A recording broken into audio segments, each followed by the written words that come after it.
Chris Andre here. You can find me at BetBoxing on Twitter, or of course you can subscribe to the channel. Let's talk boxing. Let's talk about Jake Paul. He knocked out Tyrone Woodley. I'm sure you've all seen the brutal KO by now. But it has had its critics. There are some people that believe this was rigged. That's right. That Jake Paul allegedly gave a signal with his right hand, a little rotation of the wrist, just prior to the knockout which came, which was supposedly telling Tyrone Woodley, listen, the punch is coming, make sure you take it and you go down like you've been knocked out. There have even been people that pointed to the filming of the movie Creed, where Tony Bellew was practicing with Michael B. Jordan, and they're saying that this knockout looked quite similar. So essentially they're saying that Tyrone Woodley was able to sell the knockout in this regard, that it was all faked. We want to consider whether there is potentially any truth to this, as well as the comments from Claressa Shields, the self-proclaimed greatest woman of all time. She tweeted to say, man, this mother is so lucky. Literally swung a right hand with his eyes closed and basically managed to get the knockout. What do you guys think? Was this rigged? Is it possible that he just got lucky? Or was this actually a very, very high-level setup from Jake the problem child, Paul? Well, you might be surprised by my position on this, so let me just break it down for you, and I'll tell you exactly what I believe happened in this particular knockout. Now, quite frankly, it's ridiculous to say that this fight was rigged. The argument that they're putting forward is that Jake Paul rotates this right hand just before he threatens to engage, which is supposedly a sign to Tyrone Woodley to say, listen, the supposed knockout punch is coming, be prepared to fake going down. Let's have a little look at it. That's it there. That's it, right? That little rotation of the right hand, there it is again, is supposedly enough of a sign to Tyrone Woodley to tell him, mate, you're about to go down. This is ludicrous. What is also woefully inaccurate, in my humble opinion, is Claressa Shields' argument that this was a lucky punch. Believe it or not, this was high-level stuff from Jake Paul. And I know you are not going to expect to hear that from a guy like me. Chris Andre talking about Jake Paul involved in high-level stuff? This is a serious boxing channel. There's real technical analysis that goes on here. What is he talking about? Well, listen, Tyrone Woodley was making the same error previously in the fight. And Jake Paul sets a trap. He tests to see whether Woodley makes that same error again, then sets a trap and capitalizes on it. Just because you might not be the finished article in certain elements technically, it doesn't mean that you can't spot what's going on. For all we know, maybe his corner also whispered it into his ear. Maybe they spotted it. Regardless, the fact of the matter is, this was set up. So let me talk you through what Jake Paul did here, which was very, very impressive indeed. He threatens to come in with a jab. Did you see that? He threatens to throw a jab to the body, something that he'd been doing throughout the fight. And I want you to look at the right hand of Tyrone Woodley. Do you see how it came down to parry it?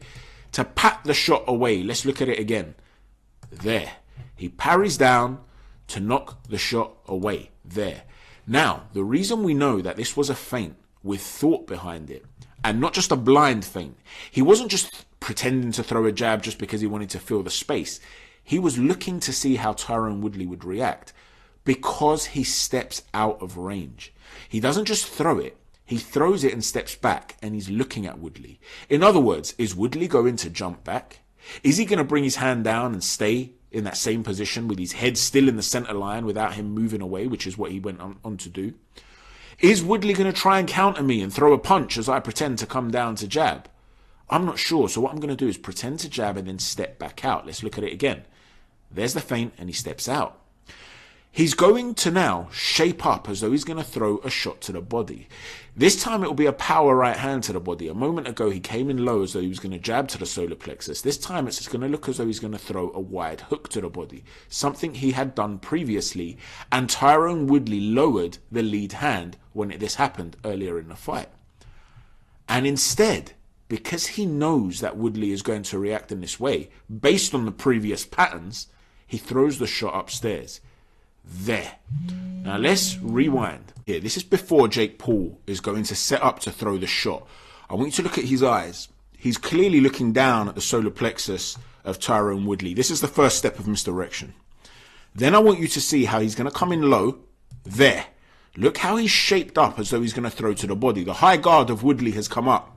But because he's come low, Woodley's thinking, uh-oh, this shot's coming to the body. And this left hand will come down to anticipate that and attempt to intercept it and instead it goes upstairs. That is beautiful stuff. If that was Canelo Alvarez, and I am not comparing Jake Paul to Canelo Alvarez. I don't want to hear anything stupid now about how can you compare Jake Paul to Canelo. I'm not doing that. Canelo is a pound for pound level fighter, one of the best fighters in the world. Jake Paul is a novice who's learning his craft. However, intellect and the understanding of the sport is mutually exclusive to the ability to execute what it is that you want to execute.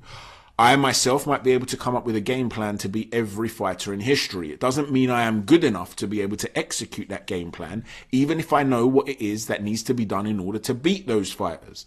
So I'm not sitting here telling you that Jake Paul is an elite level fighter or anything like that. He's a novice that's learning his craft, but he has dedicated himself to this craft over the last number of years. And the fact of the matter is he is developing very well. He may not have fought any top level fighters yet, any top level boxers, or even any professional boxers. He is indeed also fighting guys where he has a significant size advantage. I understand all this, right? It is about selling the asset that is Jake Paul, right? The name, the brand. I get that. But he is a thinking fighter. This is a guy who is reacting, who's reading patterns, who's setting things up, and he carries a lot of power in that right hand. This is a brutal knockout. The "you died" bit, that wasn't me. That was someone who created the meme type video. But the point is, Jake Paul, for what he is, a guy who is essentially starting out his boxing journey. So it's been a few years since he's put on a pair of boxing gloves. He's impressive. Thanks for watching, everyone. Let me know what you think. Chat to you soon. Take care. God bless. And Claressa Shields, I'm sorry you're way off. And for those of you that think this was fixed, no way.